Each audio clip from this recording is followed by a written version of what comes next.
بسم اللہ الرحمن الرحیم رب اشرح لی صدری ویسر لی امری واحلل عقدۃ من لسانی یفقہوا قولی۔ اسلامی تعلیمات کے اس پروگرام میں آپ کا بہت بہت خیر مقدم ہے۔ پچھلی بار حضرت موسیٰ علیہ السلام کے قصے میں آپ نے دیکھا تھا کہ حضرت موسیٰ علیہ السلام کا مقابلہ جادوگروں سے ہوا۔ جادوگروں کی تعداد 70 تھی۔ ہمیں ایک روایت جو کہ حضرت عبداللہ ابن عباس کی ہے اس سے پتہ چلتا ہے کہ جادوگروں کی تعداد 70 تھی۔ حضرت عبداللہ ابن عباس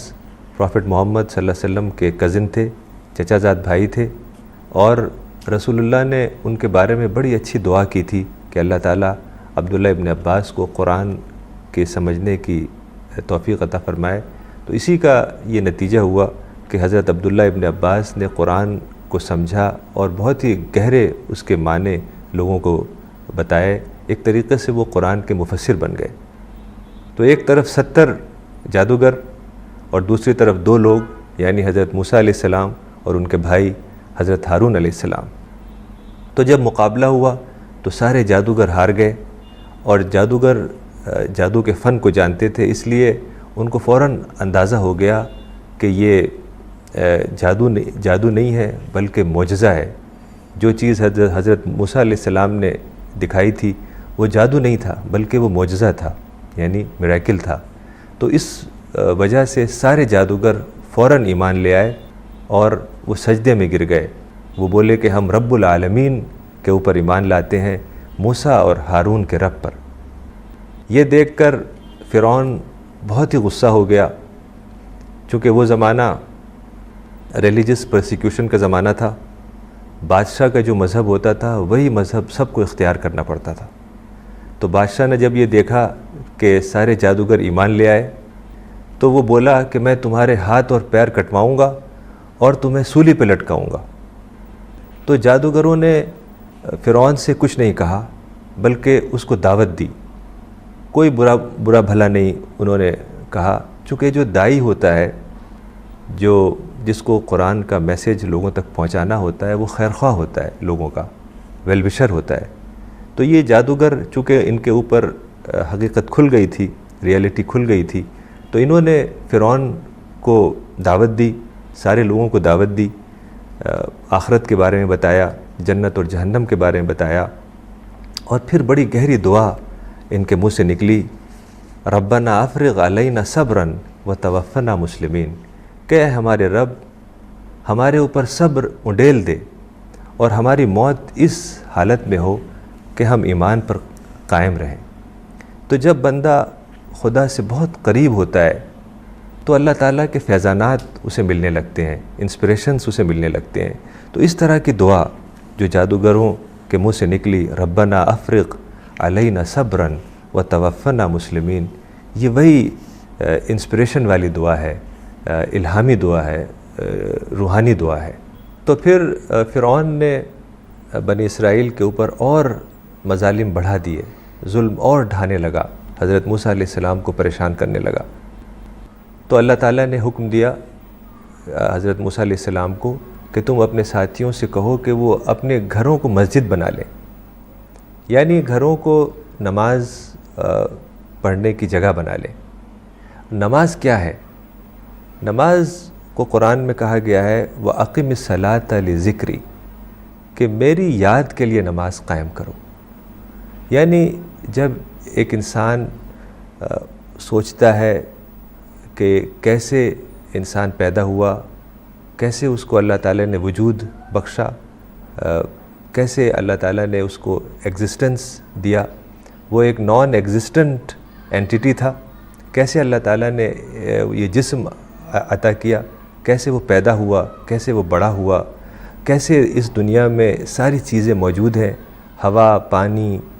آکسیجن، دنیا کی سب چیزیں اس کے مطابق ہیں۔ تو پھر اس کے اندر ایک گہرا شکر کا احساس پیدا ہوتا ہے، اور ساری جو نعمتوں کو وہ دیکھتا ہے، جو بلیسنگز ہیں اور باؤنٹیز ہیں خدا کی، اس کے اوپر سوچتا ہے، تو پھر گہرا شکر کے احساس میں وہ ڈوب جاتا ہے۔ تو اسی احساس بندگی، احساس شکر کا اظہار دراصل نماز کی صورت میں ہوتا ہے۔ چونکہ انسان چاہتا ہے کہ جو اس کا محسن ہے، جو منعم ہے، جو گیور ہے، جو بینیفیکٹر ہے، اس کے لیے شکر کے احساس میں کچھ کرے، تو نماز اس کے لیے سب سے اچھی عبادت ہے کہ نماز میں انسان خدا کے آگے جھک جاتا ہے۔ تو نماز دراصل بہت ہی اہم ہے، بہت ہی اہم عبادت ہے۔ ہمیں پتہ چلتا ہے قرآن سے اور حدیث سے کہ نماز کے بغیر نجات ممکن نہیں ہے، یعنی آخرت میں سیلویشن یا نجات یا کامیابی یا سکسیس ممکن نہیں ہے، چونکہ حدیث میں آتا ہے بین العبد والکفر ترک الصلاۃ، کہ جو شخص نماز چھوڑے وہ خدا کی نافرمانی کرتا ہے، اور ظاہر ہے خدا کی نافرمانی کا مطلب ہے کہ آخرت میں وہ شخص کامیاب نہیں ہو سکتا، اس کو سیلویشن نہیں مل سکتا۔ نماز کے بارے میں قرآن میں آتا ہے کہ جو لوگ جہنم میں جائیں گے ان سے پوچھا جائے گا کہ تم جہنم میں کیسے گئے؟ ما سلککم فی سقر، کہ جہنم میں تم کو کس چیز نے، کون سی چیز تمہیں جہنم میں لے گئی؟ تو وہ کہیں گے قالوا لم نک من المصلین، وہ کہیں گے کہ ہم نماز پڑھنے والوں میں سے نہیں تھے۔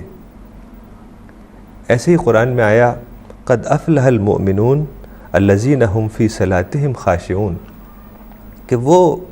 بلیورز کامیاب ہوں گے جو اپنی نماز میں جن کے اندر خشوع اور خضوع ہو، یعنی وہ اسپرٹ والی نماز پڑھے، صرف فارم نہیں، فارم کو دہرا دینا، ریچول کے انداز سے نماز پڑھنا، ایک ریچول سمجھ کے نماز پڑھنا، بس ایک فارم ہے اس کو دہرا دیا، اور جو اسپرٹ ہے، جو روح ہے، وہ نہ ہونا، یہ بھی درست نہیں ہے۔ تو یہ خشوع اور خضوع جو الفاظ آتے ہیں، ڈرنا اور جھکنا، یہ کیسے پیدا ہو؟ یہ پیدا ہوگا جب آپ اپنی اسٹڈی کو بڑھائیں گے اور آپ چیزوں کے اوپر غور و فکر کریں گے، یعنی مطالعہ اور مشاہدہ۔ مجھے یاد آتا ہے کہ والد صاحب نے کہیں لکھا تھا جس شخص کو اسلام کے بارے میں پڑھنا ہو تو اس کو سب سے پہلے 4 کتابیں ضروری ہیں پڑھنا۔ انہوں نے منیمم کورس کا لفظ لکھا تھا، یعنی قرآن، حدیث، سیرت اور صحابہ کی زندگی۔ قرآن کے بارے میں لکھا تھا کہ قرآن ترجمے کے ساتھ پڑھنا، یعنی ٹرانسلیشن کے ساتھ پڑھنا تاکہ سمجھ سکیں، اور حدیث کے لیے لکھا تھا انہوں نے کہ مشکات، یعنی مشکات حدیث کی وہ کتاب ہے جو بہت مختصر ہے، جس میں سلیکشن ہے حدیث کی، اور جو ویسی کتابیں ہیں جو معروف کتابیں ہیں، بڑی کتابیں یعنی بخاری اور مسلم، وہ کافی ڈیٹیلڈ ہیں، یعنی اس میں بہت زیادہ احادیث آئی ہیں۔ تو اگر کسی کو شروع کرنا ہے اور حدیث پڑھنا ہے تو مشکات بہت اچھی کتاب ہے، یا ریاض الصالحین بھی اسی انداز کی مختصر کتاب ہے۔ مشکات یا ریاض الصالحین دونوں میں سے کوئی ایک کتاب پڑھ سکتے ہیں۔ اور سیرت کے لیے انہوں نے لکھا تھا کہ سیرت ابن کثیر، حضرت ابن کثیر کی جو کتاب زیادہ مشہور ہے وہ ہے تفسیر ابن کثیر، لیکن ابن کثیر نے سیرت بھی لکھی تھی۔ سیرت اسے کہتے ہیں، یعنی پروفٹ کی زندگی کے بارے میں جو کتاب لکھی جاتی ہے، لائف آف دی پروفٹ محمد، اسے سیرت کہا جاتا ہے۔ تو سیرت کے لیے انہوں نے کہا تھا سیرت ابن کثیر کا مطالعہ کریں، اور صحابہ کی زندگی کو جاننے کے لیے حیات الصحابہ پڑھیں۔ تو قرآن، مشکات یا ریاض الصالحین، سیرت ابن کثیر اور حیات الصحابہ، تو یہ 4 کتابیں جب آپ پڑھیں گے، گہرائی سے مطالعہ کریں گے، تب آپ وہ سب باتیں سمجھ سکیں گے۔ اس کے بعد ہی قرآن کے مطابق قد افلح المؤمنون الذین هم فی صلاتہم خاشعون، کہ یعنی جب آپ گہرائی سے چیزوں کو سمجھیں گے، مطالعہ اپنا بڑھائیں گے، اسٹڈی اپنی بڑھائیں گے، تب جب آپ نماز پڑھیں گے تب وہ اسپرٹ آپ کے اندر پیدا ہوگی، روح والی نماز آپ پڑھ سکیں گے۔ تب قرآن کے اس آیت کے مطابق قد افلح المؤمنون الذین هم فی صلاتہم خاشعون، تب آپ وہ نماز پڑھ سکیں گے جو قرآن میں آیا کہ وہ بلیورز کامیاب ہوں گے جو اپنی نماز، جن کی نماز میں خشوع ہوگا۔ تو یہ خشوع ہے، یہ جبھی آئے گا جب آپ اپنی اسٹڈی بڑھائیں گے، اپنا مطالعہ بڑھائیں گے، چیزوں کو گہرائی سے سمجھیں گے، اور جو خدا کے سائنز بکھرے ہوئے ہیں ہر طرف، ان کے اوپر گہرائی سے غور کریں گے۔ تو یہ سب چیزیں آئیں گی جب آپ اپنی اسٹڈی کو بڑھائیں اور اپنا مطالعہ اور مشاہدے کو بڑھائیں۔ نیوز 18 حضرت موسیٰ علیہ السلام کے قصے میں ایک شخص کا ذکر آیا ہے جس کا نام قارون تھا۔ قرآن میں قارون کا لفظ استعمال ہوا ہے اور بائبل میں کورہ کا لفظ استعمال ہوا ہے۔ قارون ایک بنی اسرائیل کا آدمی تھا، پھر وہ فرعون سے مل گیا اور کسی وجہ سے اس کے پاس بہت دولت ہو گئی، وہ بہت ہی امیر آدمی بن گیا، بہت ویلتھ ہو گئی۔ قرآن میں آتا ہے کہ اس کے پاس اتنی ویلتھ تھی، جو اس کا ٹریجر ہاؤس تھا، جو خزانہ تھا اس کی چابیاں اتنی زیادہ ہوتی تھیں کہ کئی لوگ اس کو مل کر اٹھاتے تھے۔ تو وہ ایک بہت بڑے محل میں رہتا تھا، نہایت عیش و عشرت کی زندگی گزارتا تھا، اور پھر وہ اپنی دولت کو لوگوں کے سامنے اس نے ظاہر کرنا شروع کیا۔ یعنی جب انسان کے پاس دولت ہوتی ہے تو پھر شیطان اس کو بہکاتا ہے، شیطان اس کے دل میں ڈالتا ہے کہ اب تم دکھاوے والے کام کرو، یعنی بڑے بڑے فنکشن کرو، لگژریس لائف اختیار کرو، تاکہ لوگ یہ سمجھیں کہ تم بہت امیر انسان ہو۔ تو لوگوں نے اس سے کہا، اذ قال لہ قومہ لا تفرح ان اللہ لا یحب الفرحین، کہ لوگوں نے کہا کہ تم اتراؤ مت، اپنی دولت کے اوپر تم اتنا ناز مت دکھاؤ، اللہ تعالیٰ اترانے والوں کو پسند نہیں کرتا۔ لیکن اس نے اپنی دولت کو اور زیادہ لوگوں کو دکھانا شروع کیا۔ تو جو لوگ دنیا کی زندگی جن کو پسند تھی، وہ بولے کہ کاش ہم بھی قارون کی طرح سے ہمیں بھی وہ چیزیں ملتی جو قارون کو ملی ہیں۔ لیکن جو لوگ دین کو سمجھتے تھے، وقال الذین اوتوا العلم، جن لوگوں کو علم یعنی دین کا گہرا علم تھا، وہ بولے کہ ویلکم ثواب اللہ خیر لمن آمن وعمل صالحا، کہ خدا کا ثواب یعنی آخرت کا ثواب بہتر ہے جو اللہ پر ایمان لائے اور نیک کام کرے، ولا یلقاہا الا الصابرون، کہ یہ صرف صبر کرنے والوں کو ملتا ہے۔ تو حضرت موسیٰ علیہ السلام نے قارون کو سمجھانے کی کوشش کی، نصیحت کی، اس سے کہا کہ تمہارے پاس اتنا مال ہے، تم اچھے کاموں پہ خرچ کرو، چیریٹی پہ خرچ کرو، لوگوں کی مدد کرو۔ تو وہ بولا کہ مجھے یہ مال کسی ایک علم سے ملا ہے جو میرے پاس ہے، یعنی میرے کسی علم کی وجہ سے، میرے کسی ہنر کی وجہ سے یہ مال مجھے ملا ہے۔ وقال انما اوتیتہ علی علم عندی، کہ یہ مال جو میرے پاس ہے، جو دولت میرے پاس ہے، یہ میری اپنی ذاتی کسی ہنر کی وجہ سے ہے۔ تو دراصل یہی انسان غلطی کرتا ہے کہ وہ سمجھتا ہے کہ جو مال ہے یا جو چیزیں اس کے پاس ہیں وہ اپنے سے منسوب کرتا ہے، یعنی کہ وہ اس کو اپنا سمجھتا ہے، اپنی ملکیت سمجھتا ہے، حالانکہ بہت سارے فیکٹرز ہوتے ہیں۔ انسان کا جو حصہ ہے وہ تو بہت کم ہے، 1% بھی نہیں ہے۔ بہت سارے فیکٹرز ہوتے ہیں جو اللہ تعالیٰ نے اس دنیا میں رکھی ہیں چیزیں، ان سب چیزوں کو استعمال کر کے انسان کوئی کام کرتا ہے، کوئی بزنس کرتا ہے، پھر وہ کچھ اس پوزیشن میں ہوتا ہے کہ کچھ دولت کمائے۔ تو جب اس نے اپنا رویہ بدلا نہیں، قارون نے اپنا رویہ نہیں بدلا، حالانکہ حضرت موسیٰ علیہ السلام نے اس کو نصیحت کی،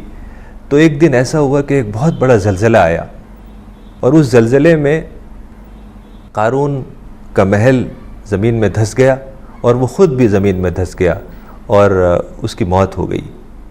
تو جو لوگ ایک دن پہلے یہ کہہ رہے تھے کہ کاش ہمارے پاس بھی اتنی دولت ہوتی، کاش ہمارے پاس بھی اتنا سب کچھ ہوتا، اور قارون تو بڑا فارچونیٹ ہے، بڑا اس کے پاس سب کچھ ہے، تو وہ بولے وَأَصْبَحَ الَّذِينَ تَمَنَّوْا مَكَانَهُ بِالْأَمْسِ يَقُولُونَ وَكَأَنَّ اللَّهَ يَبْسُطُ الرِّزْقَ لِمَن يَشَاءُ مِنْ عِبَادِهِ وَيَقْدِرُ۔ تو جو لوگ ایک دن پہلے یہ کہہ رہے تھے کہ ہائے ہم تو بڑے بدقسمت ہیں، یہ فرعون بڑا قسمت والا ہے، بڑا فارچونیٹ ہے، ہمیں بھی یہ سب چیزیں ملی ہوئی ہوتی، تمنا کر رہے تھے کہ جو چیز قارون کو ملی تھی وہ ہمیں بھی ملے، تو وہ بول پڑے کہ اللہ تعالیٰ جس کا رزق چاہتا ہے گھٹاتا ہے اور جس کا رزق چاہتا ہے بڑھاتا ہے۔ چونکہ جو یہ رزق ہے، جو مال ہے، ویلتھ ہے اور دنیاوی چیزیں ہیں، پراپرٹی ہے، بزنس ہے، کار ہے، پاور ہے، یہ سب چیزیں جو دنیا میں انسان کو ملتی ہیں، یہ دراصل ٹیسٹ ہیں۔ انسان اگر اس کو ٹیسٹ سمجھ کے اس کو استعمال کرے تو وہ اس کو صحیح استعمال کرے گا، اور اگر وہ اس کو اپنی ملکیت سمجھے گا تو پھر وہ اس کو جیسے چاہے گا خرچ کرے گا اور پھر اللہ تعالیٰ کی پکڑ میں آ جائے گا۔ چونکہ قرآن میں آتا ہے المال والبنون زینت الحیات الدنیا والباقیات الصالحات خیر عند ربک، کہ جو مال اور اولاد ہے یہ سب ٹیسٹ کے لیے ہیں، اور جو چیز باقی رہنے والی ہے وہ آخرت میں جو اچھے کام ہم کریں گے، جو ثواب ہمیں ملے گا، وہی باقی رہنے والی چیز ہے۔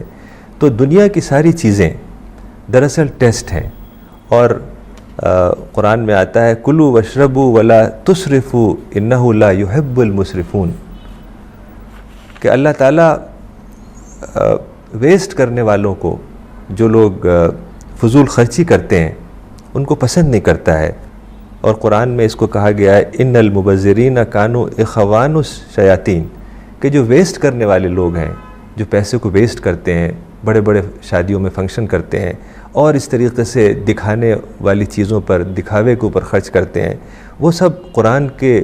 مطابق اخوان الشیاطین ہیں، یعنی شیطان کے بھائی ہیں۔ قرآن میں بہت سخت الفاظ میں یہ بات آئی ان المبذرین کانوا اخوان الشیاطین، کہ جو لوگ ویسٹ کرتے ہیں پیسے کو، چونکہ پیسہ خدا کا ٹرسٹ ہے، اسے ہمیں صحیح طریقے سے استعمال کرنا ہے۔ اس کا مطلب یہ نہیں ہے کہ پیسہ کوئی بری چیز ہے، پیسہ بہت اچھی چیز ہے، ویلتھ اچھی چیز ہے، لیکن انسان کو ویلتھ یا دنیا کی جو چیزیں ہیں اس کو نیڈ کے بقدر استعمال کرنا چاہیے۔ اسی لیے قرآن میں آتا ہے یسألونک ماذا ينفقون قل العفو، کہ لوگوں نے پوچھا کہ ہم کیا خرچ کریں، یعنی ہم اچھے کاموں پر، چیریٹیبل کاموں پر، دعوتی کاموں پر کیا خرچ کریں، تو اس کا جواب اللہ تعالیٰ نے دیا قل العفو، یعنی تم سب خرچ کر دو، اپنے نیڈ کے بقدر تم اپنے اوپر خرچ کرو اور باقی سب چیزیں اچھے کاموں پر خرچ کر دو۔ تو یہ بات بہت ہی اہم ہے کہ جو پیسہ ہے وہ ہماری نیڈ ہے، ضرورت ہے۔ ظاہر دنیا میں بہت ضرورتیں ہیں تو انسان کو پیسے کی بھی ضرورت ہے، لیکن پیسہ انسان کا گول نہیں ہے۔ یہی فرق انسان اگر سمجھ لے کہ جو ویلتھ ہے وہ ہمارا گول نہیں ہے بلکہ ہماری ضرورت ہے، گول تو آخرت ہے، گول جنت ہے، گول اللہ تعالیٰ کے ہاں کامیابی اور کامرانی ہے۔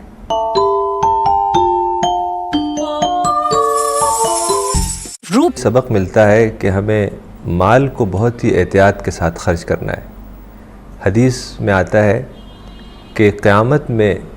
ایک انسان کے پیر خدا کے سامنے سے نہیں ہٹیں گے جب تک کہ وہ اس سوال کا جواب نہ دے کہ اس نے مال کہاں سے کمایا، کیسے کمایا اور کہاں خرچ کیا۔ تو اس لیے یعنی چونکہ دنیا کی ساری چیز آخرت سے جڑی ہوئی ہے، اکاؤنٹیبلٹی سے جڑی ہوئی ہے، اسی طریقے سے پیسے کا استعمال بھی آخرت سے جڑا ہوا ہے کہ انسان پیسہ کیسے کماتا ہے، حلال طریقے سے کماتا ہے یا دوسرے طریقے سے کماتا ہے، اور کیسے خرچ کرتا ہے، صحیح طریقے سے خرچ کرتا ہے یا وہ فضول خرچی کرتا ہے اور دکھاوے کے اوپر خرچ کرتا ہے۔ تو یہ چیزیں بہت ہی اہم ہیں، اس کو ہم سمجھیں اور جو اسلامی طریقہ ہے، جو قرآن اور حدیث سے ہمیں پتہ چلتا ہے، اس کے اوپر عمل کریں، ورنہ آخرت میں بہت سخت پکڑ کا اندیشہ ہے۔ پروگرام کے اختتام پہ میں چاہوں گا کہ ایک دعا آپ کو بتاؤں۔ یہ دعا ایک مسنون دعا ہے، یعنی اکثر دعائیں قرآن سے آتی ہیں، انہیں ہم قرآنی دعائیں کہتے ہیں، لیکن جو دعا ہمیں پروفٹ محمد صلی اللہ علیہ وسلم کی زندگی سے یا حدیث کی کتابوں سے ملتی ہیں، اسے ہم مسنون دعائیں کہتے ہیں۔ تو یہ ایک مسنون دعا ہے، یہ ہے اللہم لک الحمد کلو و لک الشکر کلو۔ اللہم لک الحمد کلو و لک الشکر کلو، کہ اے اللہ سارا حمد، ساری تعریف، سارا پریز تیرے لیے ہے، اور سارا شکر، ساری تھینکس تیرے لیے ہے۔ تو یہی دراصل بات قرآن اور اسلام کا خلاصہ ہے، جسٹ ہے، کہ سارا شکر اور ساری حمد خدا کے لیے۔ اسی لیے قرآن کا جو پہلا لفظ آیا وہ یہی آیا، الحمدللہ رب العالمین، کہ ساری تعریف رب العالمین کے لیے ہے جو کائنات کا مالک ہے۔ چونکہ انسان جب غور کرتا ہے تو وہ دیکھتا ہے کہ جو ساری تخلیق ہے، جو کریشن ہے، وہ بہت ہی وہ ہر چیز اپنے فائنل ماڈل پر ہے، یعنی اس کے اندر بیوٹی ہے، اس میں بیلنس ہے، ہارمنی ہے، ڈیزائن ہے، ایکوریسی ہے، پریسیجن ہے۔ تو یہ سب چیزیں جب وہ دیکھتا ہے اور پھر اپنے وجود کو دیکھتا ہے کہ کیسے اللہ تعالیٰ نے یہ وجود بخشا، تو یہ سب باتیں، یہ سب احساس جب لفظوں میں ڈھلتا ہے تو یہی دراصل اسی کا نام شکر ہے، اسی کا نام حمد ہے۔ چونکہ اس دنیا میں کچھ پرابلمز بھی ہوتی ہیں، ہر شخص کے ساتھ کچھ نہ کچھ مسئلہ ہوتا ہے، کوئی نہ کوئی پرابلم ہوتی ہے۔ دراصل پرابلم کریشن پلان کا حصہ ہے،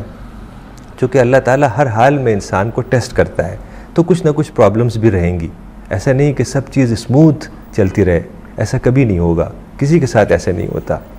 تو انسان کیا کرتا ہے کہ جو اس کی پرابلمز ہیں،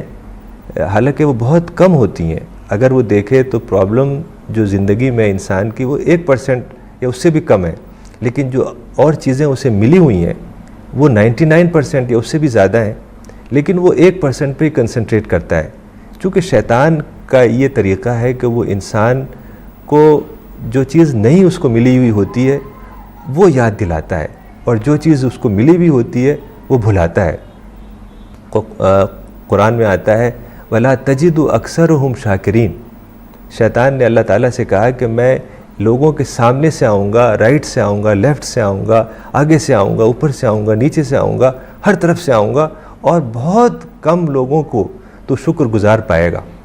یعنی میں سارے ہی انسانوں کو تقریباً ناشکرہ بنا دوں گا، انگریٹفل بنا دوں گا۔ تو یہ وہی چیز ہے کہ انسان جو چھوٹی موٹی کچھ چیزیں ہیں جو اس کی پرابلمس ہیں، ان کو دیکھ کر وہ احساس محرومی میں رہتا ہے، اور جو ساری چیزیں اس کو ملی ہوئی ہیں، اس کا ایگزسٹنس، اس کا وجود، یہ باڈی جو ہمیں ملی ہوئی ہے، ہوا، پانی، آگ، ہر چیز جو اس دنیا میں ہے، جو انسان کے لیے اللہ تعالیٰ نے سب چیزیں رکھی ہیں، ان پہ اگر غور کرے تو گہرا شکر اور گہرا حمد اس کے زبان سے نکلے گا، اللہم لک الحمد کلو و لک الشکر کلو۔ تو اس دعا پر آج میں اس پروگرام کو ختم کرتا ہوں، اور اللہ تعالیٰ سے دعا کرتا ہوں کہ اللہ تعالیٰ ہم سب کو، مجھ کو اور آپ کو قرآن کو سمجھنے، اس کو پڑھنے